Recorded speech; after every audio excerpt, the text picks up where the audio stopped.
Hello friends, welcome to TechQuest channel. This is for the medical technologists by Tech.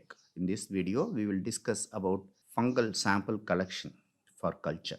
In recent years, major advances in healthcare have led to an increase in the number of life-threatening infections due to true pathogenic and opportunistic fungi. The populations at risk are persons with HIV infection, transplant recipients, cancer patients, and other individuals receiving immunosuppressive treatment. Increased international travel has also raised sporadic cases of histoplasmosis and coccidiomycosis among individuals who reside normally far from endemic areas.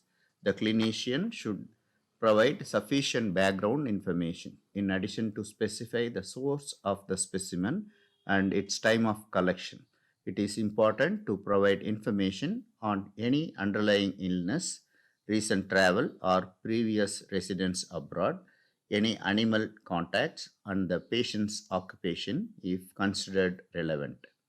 These informations can help the laboratory personnel to select the most appropriate test procedures, risk of handling the samples. Fungal infections can be classified into a number of broad groups according to the site of infections. The basic ones are the superficial mycosis. These are infections limited to the outermost layer of the skin, the nail and the hair, and the mucous membrane. Dermatophytosis and superficial forms of candidiasis cause these type of infections. The second is the subcutaneous mycosis. These are infections involving the dermis, subcutaneous tissues, and adjacent bone. These infections are commonly acquired by the trauma infection from saprobes in the soil and on decomposing vegetations. The third type is the systemic mycosis. Infections originate from lungs and spread to many other organs. The spores of organisms inhaled by the person spreads to the system. This can be divided into two types. The first one is true pathogens, Histoplasma capsulatum and Coccidioides are able to invade normal individuals with no recognizable predisposing factors. The second type is opportunistic fungal infections occur in individuals with immunocompromised conditions with illness or treatment. The sample collection for skin, nails, and hair. Skin, nail, and hair should be collected into folded squares of black paper about 10 cm into 10 cm. The use of paper permits the specimen to dry out, that helps to reduce bacterial contamination, and also storage of sample up to 12 months. Material should be collected from cutaneous lesions by scraping outwards from the margin of the lesion with the blunt scalpel. Wood slide can be used to select the infected scalp hairs for lab investigation. Hairs should be plucked from the scalp with forceps. Nail specimens should be taken from any discolored, dystrophic or brittle parts of the nail. Specimens should be cut as far back as possible from the edge of the nail and should include the full thickness of the nail. Mucous membrane samples. Scrapings from oral lesions are better than swabs for diagnosis of oral infections, but swabs are used because it is convenient for transport. Samples from eye. Materials from a corneal ulcer with a suspected fungal cause should be collected by scraping the ulcer with a sterile platinum spatula. The amount of material will be small, so it is best transferred to an agar plate for culture and to a glass slide for microscopic examination at the bedside. The plate should be marked the point of inoculation. Swabs are not suitable for sampling corneal lesions. Pus sample collection. Aseptically with needle and syringe from undrained abscesses. Pus expressed from the abscess opened with scalpel transported to the lab either in sterile container or a syringe and needle. The unacceptable samples are swabs or material from open wound. Biopsy sample collection.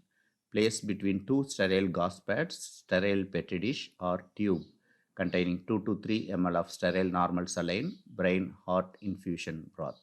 tissue is collected from the center and edge of the lesion. The unacceptable samples are swabs, sample collected in thioglycolate broth or normal saline. The next sample collection of grains collected by lifting the crust of the opening of the sinus. Grains frequently found underneath the pus are collected from the removal bandages, aspirated from undrained sinuses.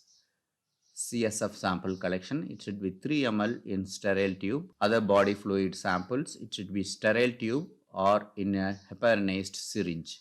The swabs are unacceptable. Bone marrow samples for fungal culture. 0.2 to 0.3 ml is collected in a sterile heparinized syringe. Sterile cap is placed on heparinized syringe and transported immediately to the lab. Clotted bone marrow samples are not acceptable. Blood sample collection for fungal culture. 5 to 10 ml in yellow vacutainer or syringe or in a biphasic media containing brain heart infusion broth and agar. Blood broth ratio should be maintained at 1:10. Multiple blood cultures at timed intervals to be collected for fungal culture. Urine culture sample for fungal growth. Early morning sample should be 25 to 50 ml of clean catch midstream urine sample. Suprapubic aspirated samples or catheterized specimen can be used, collected in a sterile container. 24 hours collection is unacceptable for fungal culture. Feces, not usually acceptable in the mycology laboratory, sometimes collected to access candida carriage in GI tract. Sputum samples, 5 to 10 ml of sputum early morning prior to eating anything. Use mouth rinse or brush before collection. Collected in a sterile, wide mouthed container. Saliva, nasal secretions, throat swabs, 24 hours collection samples are unsuitable. Bronchial washing, bronchial brush, bronchoalveolar lavage, collected in sterile container using fiber optic bronchoscopes. Dried specimens are unacceptable. Lung biopsy, collected by bronchoscope, fluoroscope guided transthoracic needle aspiration or open lung biopsy. Best specimen is open lung biopsy, but it is hazardous. Thank you. Thanks for watching.